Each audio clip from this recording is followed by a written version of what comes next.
Welcome. What you are about to hear is not just a story. It's an invitation to uncover an entire world you've likely walked over your entire life without noticing.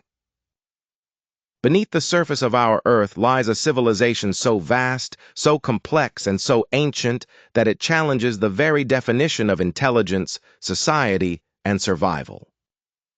This is the Empire of Ants. But this journey isn't only about nature. It's also a moment to improve your English. As we explore the inner workings of this hidden world, you'll hear detailed vocabulary, natural rhythm, and advanced but accessible grammar. It's the perfect way to immerse yourself in language through discovery, curiosity, and awe. So open your ears not only to the story of ants, but to the rhythm and power of English itself. Let's begin. Long before humans walked upright, before mammoths roamed the tundra, even before the last of the dinosaurs vanished, ants were already here. Their fossil record stretches back more than 100 million years, placing them alongside the mighty Tyrannosaurus. In that time, ants have survived global extinctions, shifting continents, and changing climates, not through brute force, but through adaptability, cooperation, and sheer biological brilliance. While many species have come and gone, ants have diversified into over 14,000 known species. Some are barely visible to the human eye, while others, like the Dinoponera of South America, can reach over 3 centimeters in length. They have conquered every continent except Antarctica, building empires in deserts, rainforests, grasslands, and cities. Ants didn't just survive, they flourished. The genius of the ant lies in its social structure.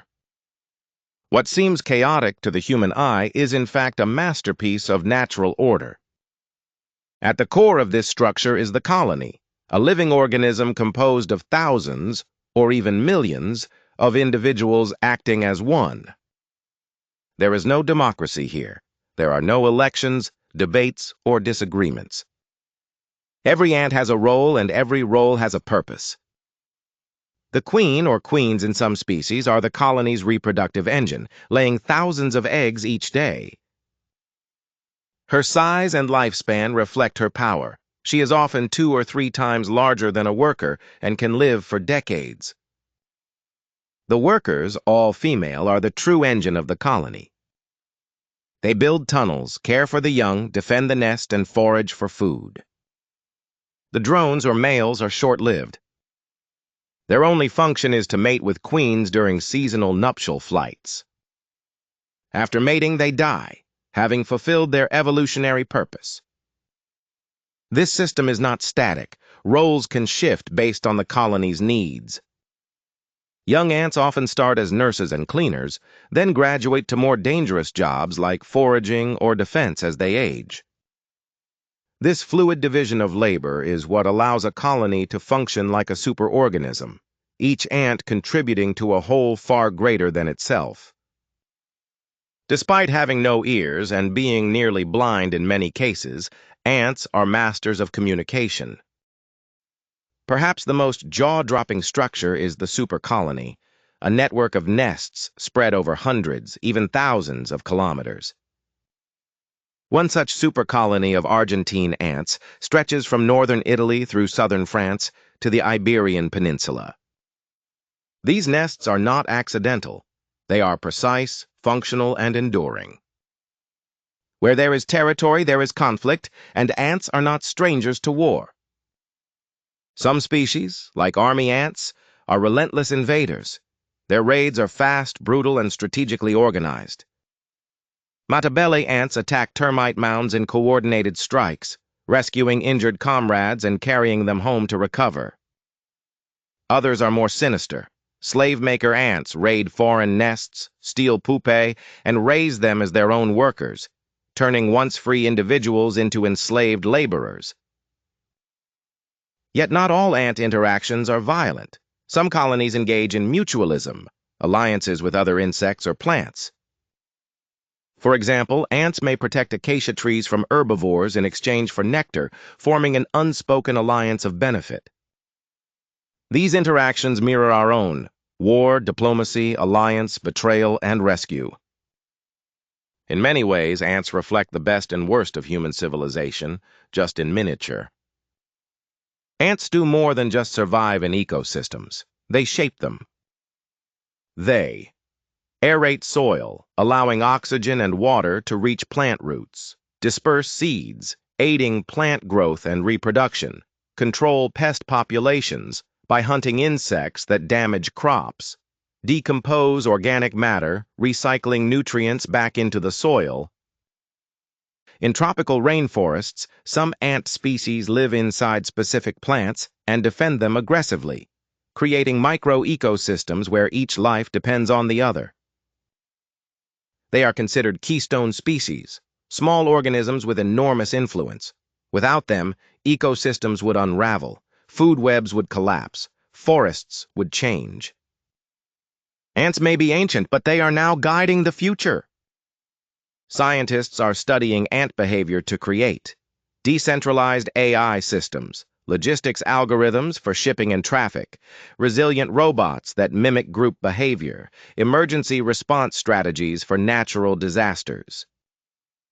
What we once thought was instinct, we now recognize as emergent intelligence, a property of complex systems that arises when simple units cooperate in just the right way. The same principles that guide an ant colony may one day guide robotic teams exploring Mars, or managing traffic in future megacities. What can we learn from ants?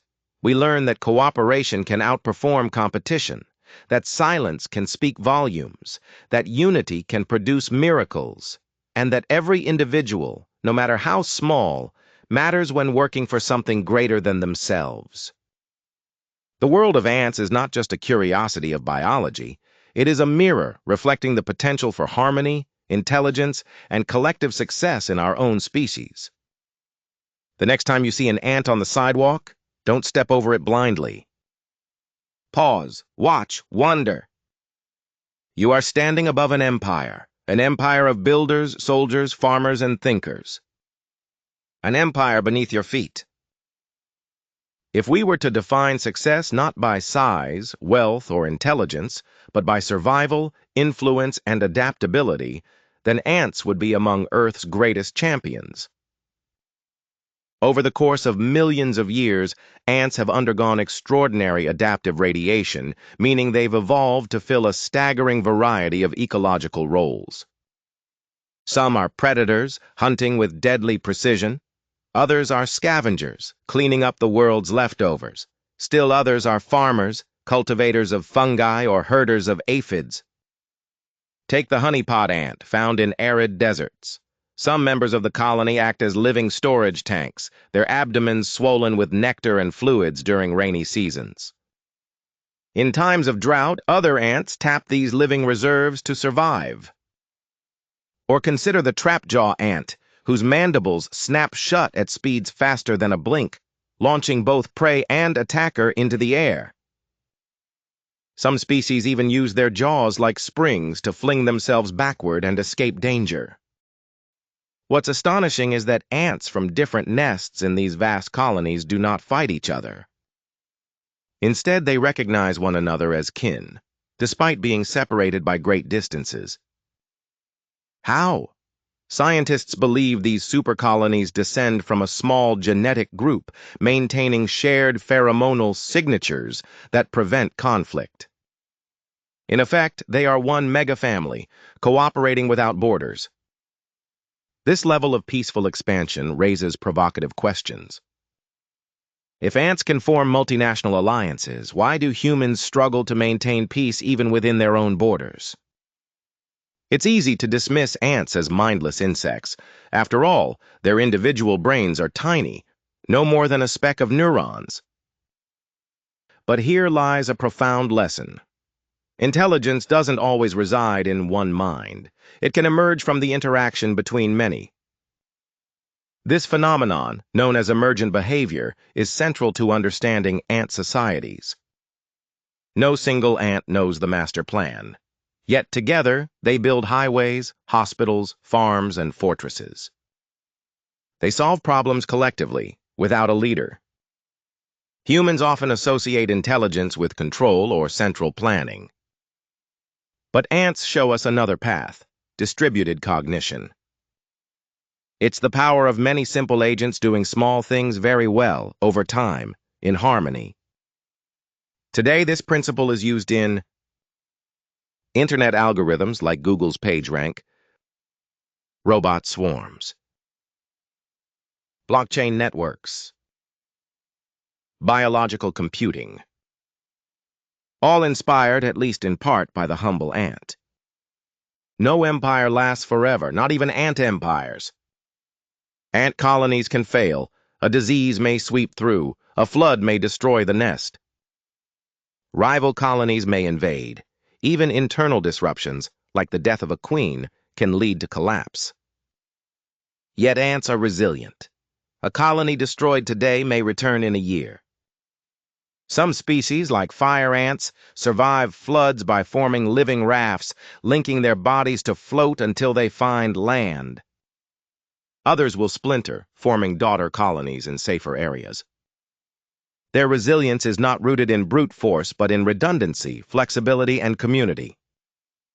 They teach us that success is not immunity to disaster. It's the ability to adapt, reorganize, and recover. As we learn more about ants, we begin to see uncomfortable and inspiring reflections of ourselves.